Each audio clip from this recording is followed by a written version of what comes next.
انشاءاللہ جب حج پر جائیں گے تو ان باتوں پر عمل کریں گے انشاءاللہ. صرف رضائے الہی پانے کے لیے حج کروں گا، اس آیت پر عمل کروں گا. وَأَتِمُّ الْحَجَّ وَالْعُمْرَةَ لِلَّهِ، حج اور عمرہ اللہ کے لیے پورا کرو.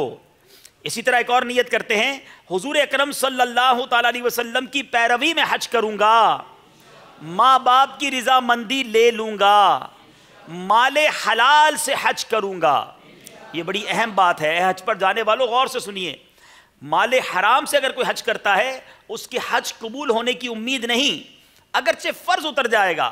اور اگر کسی کو اپنے مال میں شبہ ہے کہ حلال ہے یا حرام، یہ کچھ تھوڑا سا شبہ ہے، تو فرمایا قرض لے کر حج پر جائے اور وہ قرض اپنے اس مشکوک مال سے ادا کر دے. حدیث پاک میں ہے جو مال حرام لے کر حج کو جاتا ہے، جب لبیک کہتا ہے عاطف غیب سے جواب دیتا ہے، نہ تیری لبیک قبول نہ خدمت پذیر یعنی منظور، تیرا حج تیرے منہ پر مردود ہے، یہاں تک کہ تو یہ مال حرام کہ تیرے قبضے میں ہے اس کو مستحقوں کو واپس کر دے.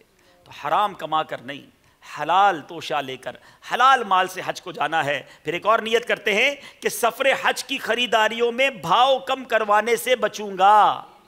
یہ بڑی پیاری نیت ہے. اعلیٰ حضرت فرماتے ہیں ویسے تو سنت ہے جب بھی کوئی چیز خریدے تو بھاؤ تاؤ کریں، کچھ کمی بیشی کروائیں، مگر فرمایا کہ جب سفر حج کے لیے کوئی چیز خریدی جائے تو بہتر یہ ہے کہ جو مانگے وہی رقم اسے دے دے.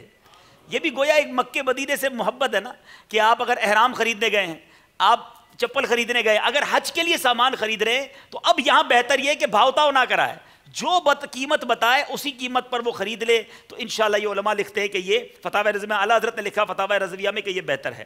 اچھا، چلتے وقت گھر والوں، رشتہ داروں اور دوستوں سے قصور معاف کرواؤں گا اور دعا کرواؤں گا.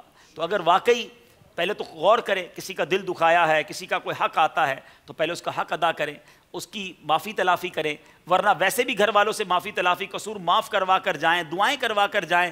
کیا معلوم یہ زندگی کا آخری سفر ہو، اور جس کریم کے در پر جا رہے ہیں اگر حقوق لوگوں کے ہوں گے تو آپ خود سوچیں کہ اللہ کی بارگاہ میں پیش ہونے جا رہے ہیں، پہلے حقوق معاف ہو جائیں، قصور معاف ہو جائیں، لوگ ہمیں دعائیں دے کر بھیجیں تو اس کا لطف بھی اور ہے، اس کا مزہ اور ہے. ایک اور بڑی پیاری نیت امیر اہل سنت نے اس کتاب میں لکھی کہ حاجت سے زائد توشہ، یعنی اخراجات جو ہے نا تھوڑے زیادہ لے کر جائیں، رفقا پر، اس نیت کے ساتھ کہ رفقا پر خرچ اور فقراء پر تصدق یعنی خیرات کر کے ثواب کماؤں گا. اور ایسا کرنا حج مبرور کی نشانیوں میں سے ایک نشانی فرمایا گیا. زبان اور آنکھ وغیرہ کی حفاظت کروں گا. اچھا، دوران سفر ذکر و درود سے دل بہلاؤں گا. اپنے لیے اور تمام مسلمانوں کے لیے دعا کرتا رہوں گا. پریشانیاں آئیں تو صبر کروں گا. اپنے رفقا کے ساتھ حسن اخلاق کا مظاہرہ کرتے ہوئے ان کے آرام وغیرہ کا خیال رکھوں گا.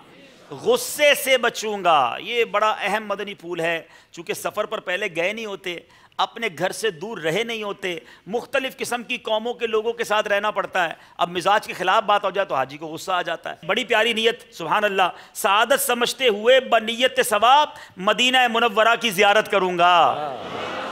سرکار مدینہ صلی اللہ تعالیٰ علیہ وسلم کے دربار گوہر بار کی پہلی حاضری سے قبل غسل کروں گا، نیا سفید لباس، سر پر نیا سربند، نئی ٹوپی اور اس پر نیا امامہ شریف باندھوں گا، سرما اور عمدہ خوشبو بھی لگاؤں گا.